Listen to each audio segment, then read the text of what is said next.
But now with, the airway, it's like, no, you changed my life. I function better, I have more energy. Family's happy. Family's happy.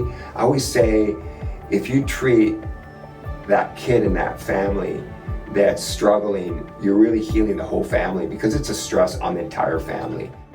I'm Mark Cruz. I'm an airway-focused dentist that advocates for wellness. My mission is to help you transition from disease management towards true wellness, starting with your airway. When your airway is limited in any way, it affects your sleep, your health, even your smile. We treat root cause, not just the symptoms, so that you wake up refreshed, live fully, and smile freely. Visit our website, markacruzdds.com. Breathe, sleep, and be well. So, Steve, I know you're a seasoned clinician. How long have you been practicing? This summer will be my 39th year in practice. So you've been doing that, and you're in... We married 40 years this summer. So you got married in dental school. So you practiced for a long time, and then you were introduced to this whole concept of airway dentistry. Tell us a little bit about how that came about, what you've learned from it. Starting for decades, I was referring patients to my local speech language pathologist, myofunctional therapist. Bobby Moy and Rebecca Orson. Oh, you were doing that. That's great. I worked with them for 10 or 15 years at least. And well, tell me how'd you know? Because that's kind of an exception. Most dentists don't appreciate that or know that. My path was when I was a kid. I had buck teeth. I had a tongue tie, forward swallow. The things I learned in the course, like bedwetting, hyperactivity, all these things that were going on. I went to my orthodontist, and he referred me to a speech language pathologist, myofunctional therapist when I was 8 or 9, so late 60s, early 70s. Okay. So I felt it was great for me. It really helped me. The orthodontics that were done, some was good, some was bad, right? I was put in retractive headgear, but they didn't take any teeth out. Got it. So my buck teeth was probably that my maxilla was good, they just didn't bring my mandible forward, right? Got it. So he retracted me, that probably gave me, I had, looking back, pediatric sleep apnea, but after the orthodontics where I had some arch width improvement and the myofunctional, which really helped for the tongue strength, I went from always in the principal, I went to Catholic school, so I was always in there with the nun, getting a little spanking, and getting in trouble like Dennis the Menace. It wasn't bad, just more of a mischievous.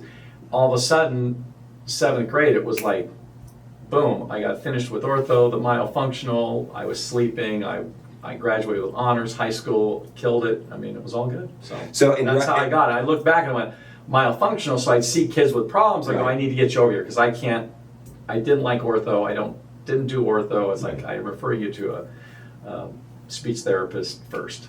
So in retrospect, you correlated the behavior change to those changes, and is that correct? Yeah. Okay, and know what you know now, what was it, do you think, that, because you just talked about the structure and the function indirectly, but what was it that those changes did for you that allowed you to have those cognitive changes and function and all that? Just from not always being in trouble, getting good rest, so that's concentrate. Okay, so that's the thing. Was it better sleep, better concentration? You were able to task better before, and all. As a kid, I was wetting my bed until I was 10 years old and stuff like that. So it was pretty significant. But back then they thought they didn't know what ADD was. Right. So my parents sent me to a shrink, the child psychologist. I was in a dark room with wires, Rorschach ink blot test. I mean, they were checking me for all sorts of stuff. Yeah. And it was like, oh, he's a normal kid, but whatever. We don't really know what's going on. So they didn't know. And now in your practice, you see when someone comes in with this quote unquote diagnosis of ADD, ADHD, I assume you see this very, very differently. Tell us a little bit about what your understanding is, having gone through with this airway-focused approach, and how you see the patient, how you see that specifically, ADD, ADHD.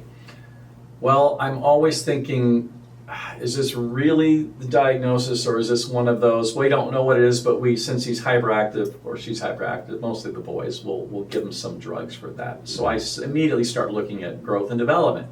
And they've all got, narrow palates, and some of them are tongue-tied, and they're all mouth breathing, and vertical dimension growth and all the things that I see in there. I've had kids literally falling asleep in my chair just doing the exam because they're that exhausted. You look at mom, is this normal? Oh yeah. It's like, is this a problem? No, it's they've got a lot of schedules. They got soccer practice. They got baseball. Yeah. It's because they're busy, right? Yeah. Right. They always kind of. Yeah.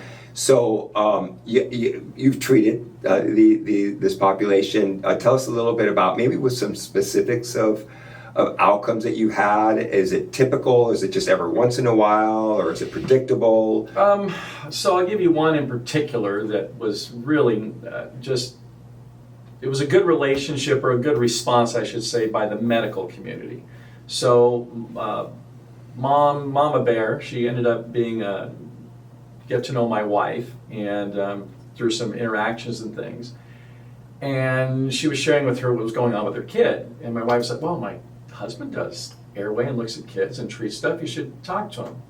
Well, she went to the physician. She came to me and she said, they say everything's fine. He's on the spectrum. He's got these, issues and all this stuff. And I go, well, let's talk about it. So, we went through it, did the subjective interview, and I said, hey, let's do some more data accumulation. So we took the CBCT, we did the high resolution pulse oximeter, we did all that, and I was like, wow, he's really bad. I mean, the HRPO data was showing he was significantly high, we can't diagnose, right, but high probability of having pediatric sleep apnea.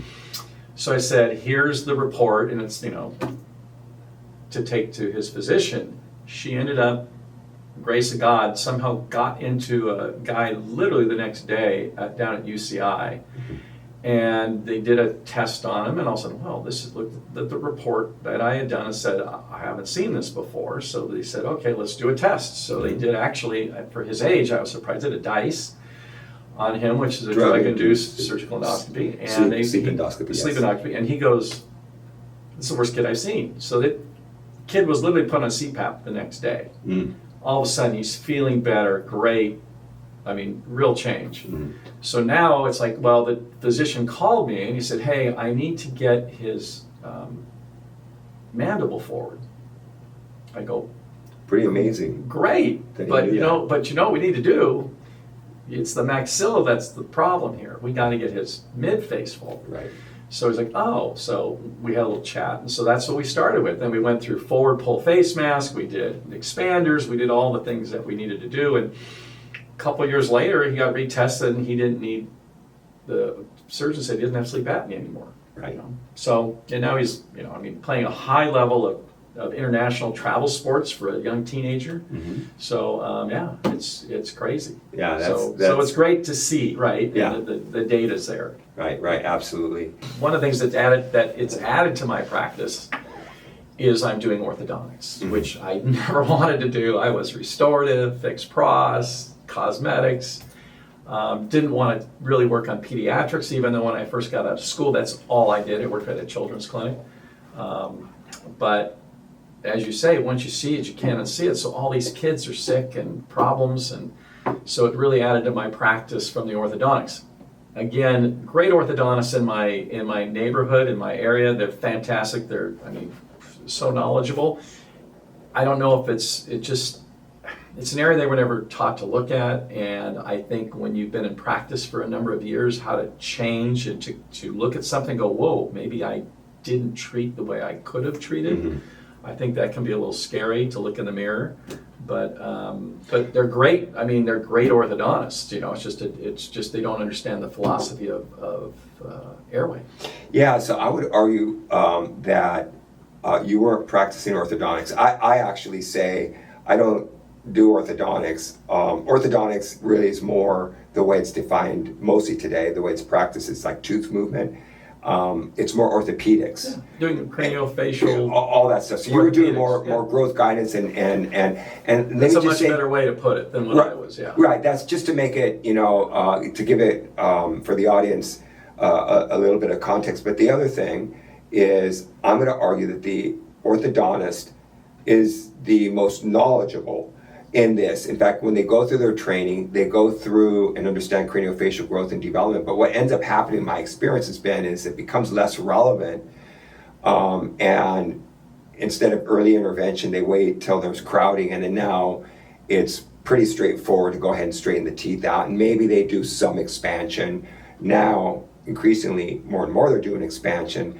But I think that I don't blame the orthodontists per se as much as they hate me, because they're doing what they were trained for, and it's very efficient. It's a very efficient practice model to be able to monetize the movement of teeth, because that's what the public perceives that they want, not understanding that dental crowding shouldn't really happen. If you look at an anthropologic standard, it never happened before. Now, worldwide, it's 90% of the world global population has malocclusion of some sort. So that's its own discussion. But if I had had an orthodontist that was doing that, I never would have even put my toe in the water. Right. But right, exactly. I never put my toe in the water. And the thing that they're missing is there is such an opportunity there because of their expertise in growth and development. 100%. And they would be killing it. I'd be sending them patients all day.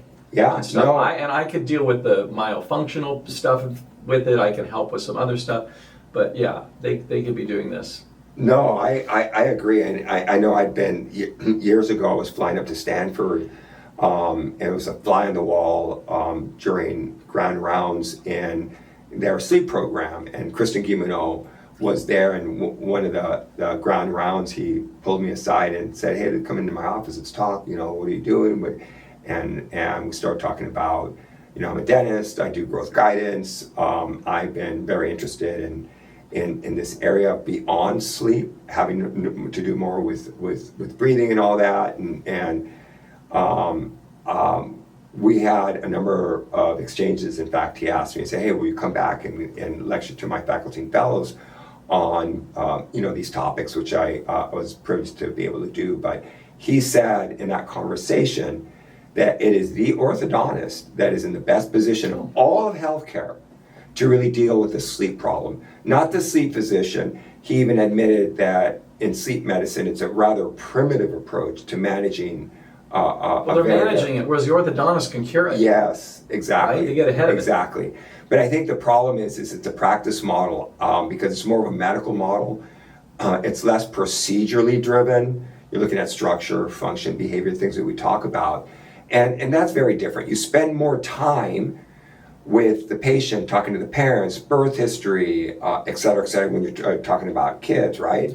Whereas if you're an orthodontist practice, you've got 4 or 5 chairs, you've got 2, 3 assistants, and you're going in and saying, change this wire, change those ligature chains, put a power chain. It's very easy in mass, and you're not spending that much time after the case presentation on the progress, because it's self-evident. And so this is part of the problem that I have, and I wanted to get your comments on, is that in dentistry, by and large, we can use orthodontics as just one example. You're not really measuring anything that's of meaning and tangible to the patient, whereas with airway, we are quantitatively and qualitatively measuring something that is tangible to the patient.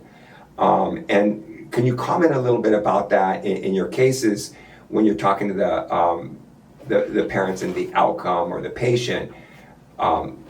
What is defining the outcome and success for you? So for kids or adults, right? Symptoms, is it fatigue? Is it, all the different things that are going on with it? Are the symptoms subjectively better?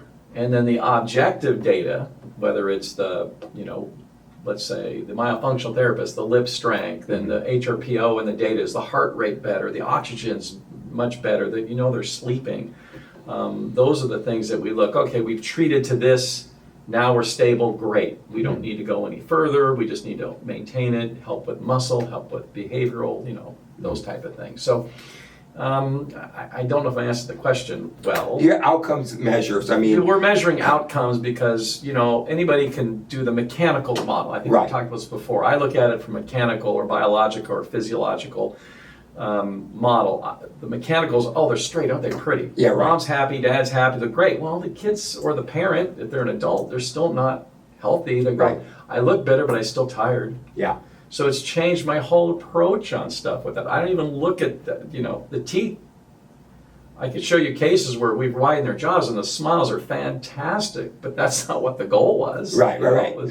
They're sleeping, breathing better. And they feel better and they look so much better. They love that broad smile instead of the narrow face. I mean, Even if the teeth are not perfect, just having a broader smile, better facial balance, right? I'll have some photos I can send you. Please. You can Yeah. put in here with some of the adults and stuff, and you can take a look. Yeah, because I would say that with one of the things that we didn't quite get right regarding smile design is that we have defined it, and the public by and large has kind of accepted the mantra that what makes a beautiful smile is display, proportion, and arrangement. It's the straight teeth, whereas you can have all that but a narrow palate versus that same patient, if they got a nice broad smile, better facial balance, and the teeth may not be perfectly straight, it's just more aesthetic. Looks right? healthier. It looks, and what they report is they're sleeping better because they're breathing better. And so it's not a sleep problem, it's a breathing problem. It's day and night. So CPAP or an oral appliance will help you just when you're sleeping at night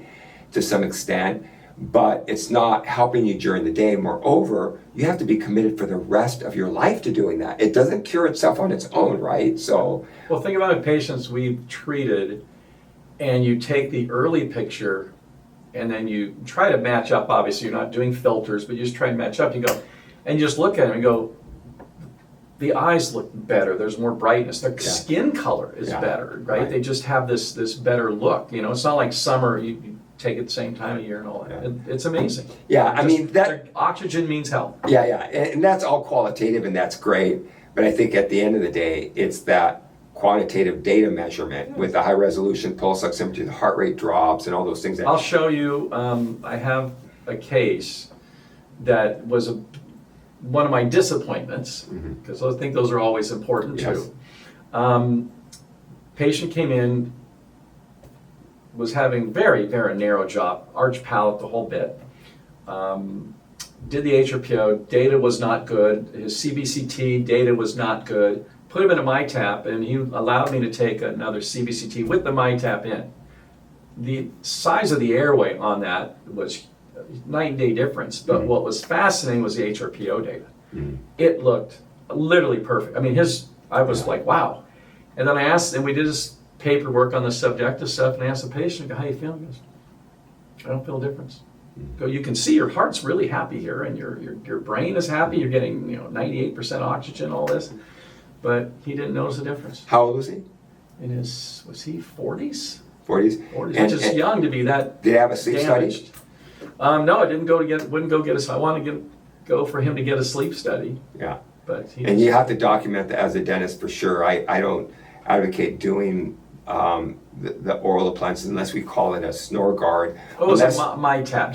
I was testing. Just to kind of test, unless they are committed to doing the, but be that as it may, so that's an area of a lot of confusion. People don't understand why that is.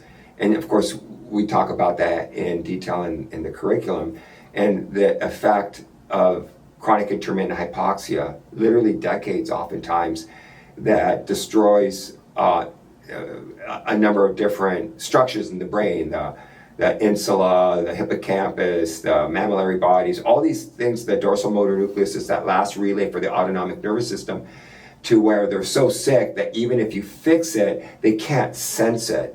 And so that's what makes it confusing to not only the provider but also to the patient. But that's its own topic. Well, so the patient goes from sympathetic overdrive to sympathetic coherence, right? Right, parasympathetic coherence. And they're looking great, but their body is thrilled, but they don't know it.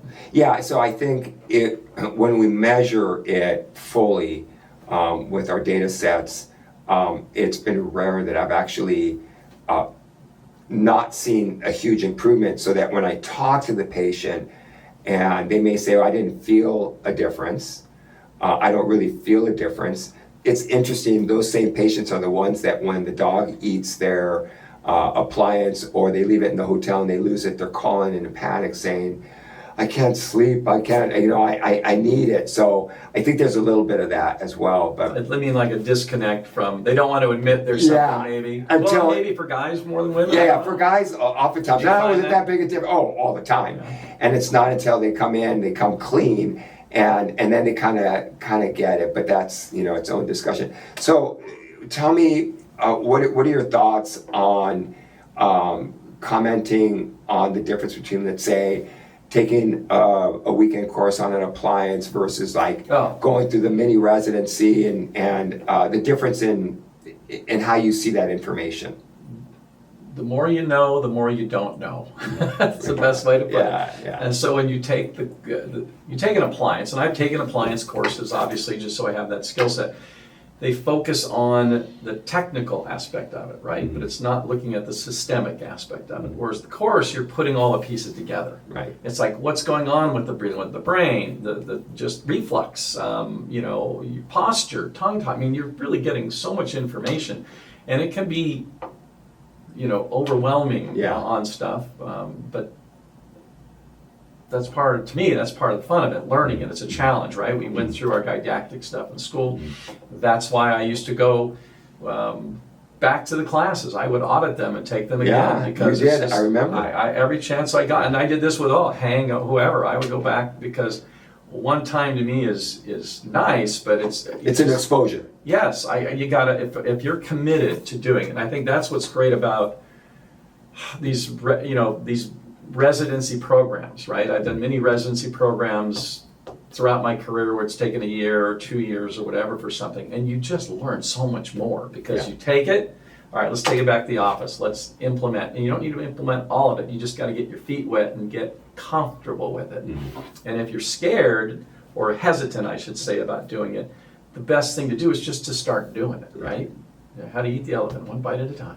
Yeah, I find, and I always say, the only way you really learn airway is by doing it. So you can get the theory and understand it, but it's not until you start measuring it with your own patients. And oftentimes what happens is you find it's your family or your neighbor, yourself, that you treat first.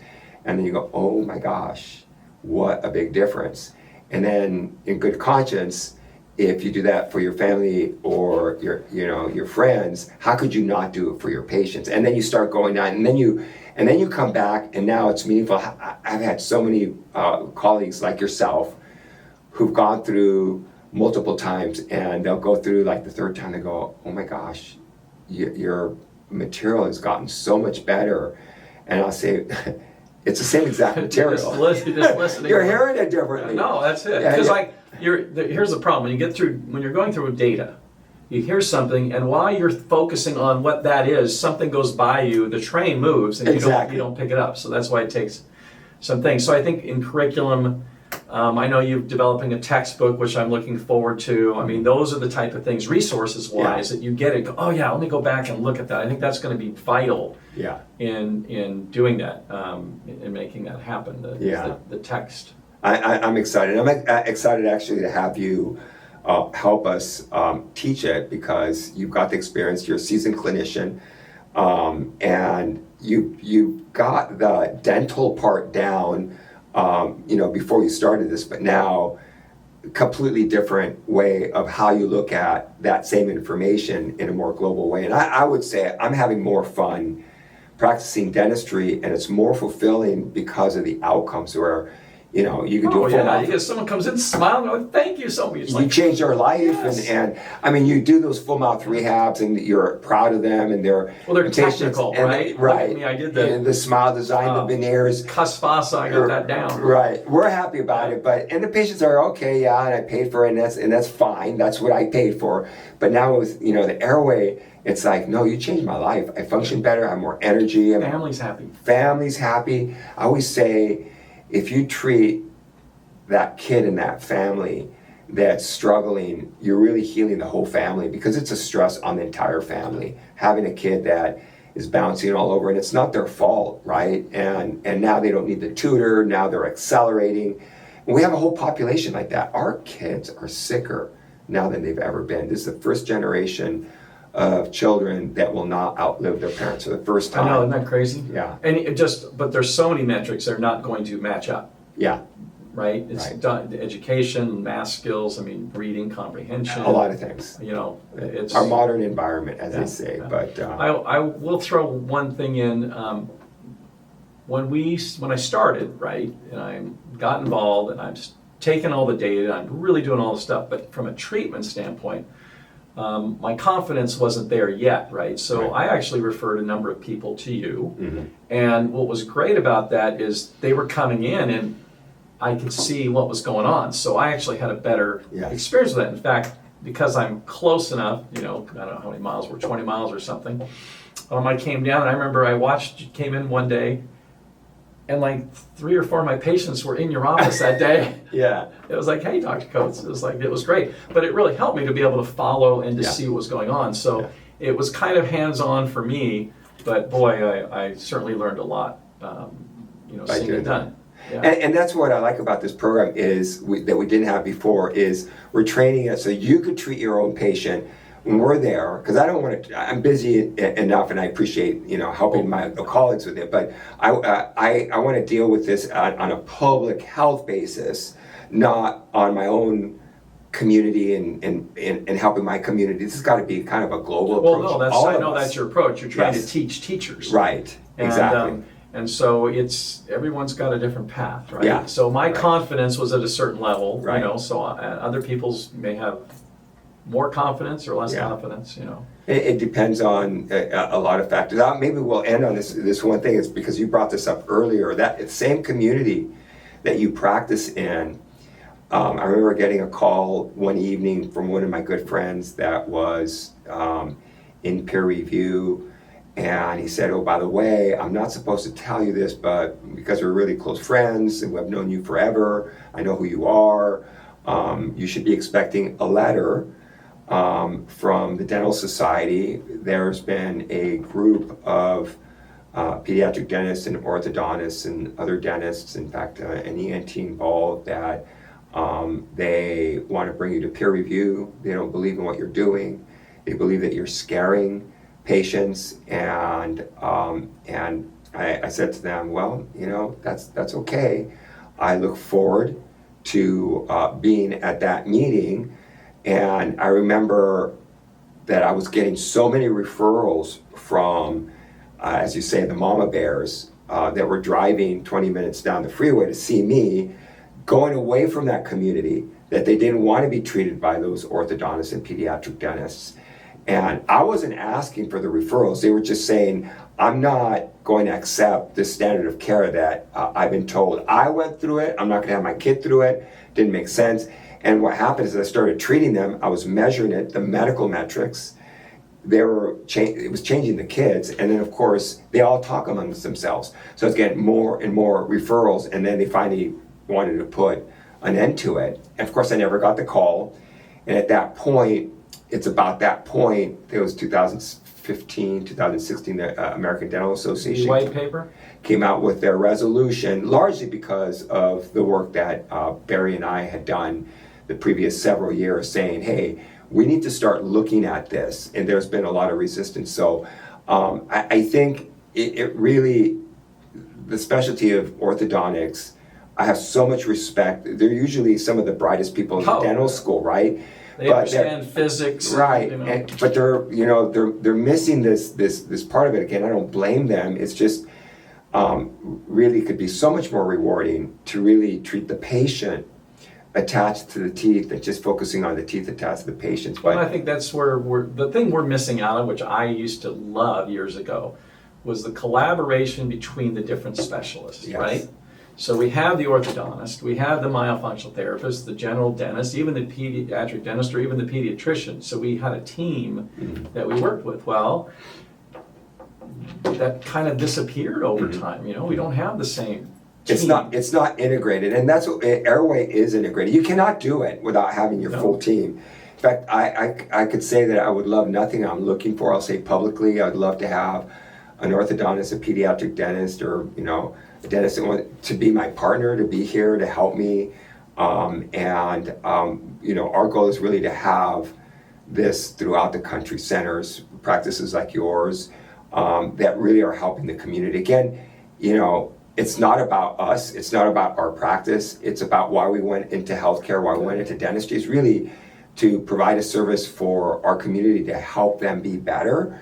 And the physicians largely have gotten into just disease management, and the public at large is very frustrated. That's why everyone's using wearables, YouTube and social media is going crazy. A lot of misinformation, right? Mewing and bone crushing and looks maxing and all those things that we've talked about in other podcasts. But anyway, Steve, thanks for taking the time, coming in, and I hope we can meet again and talk more about this.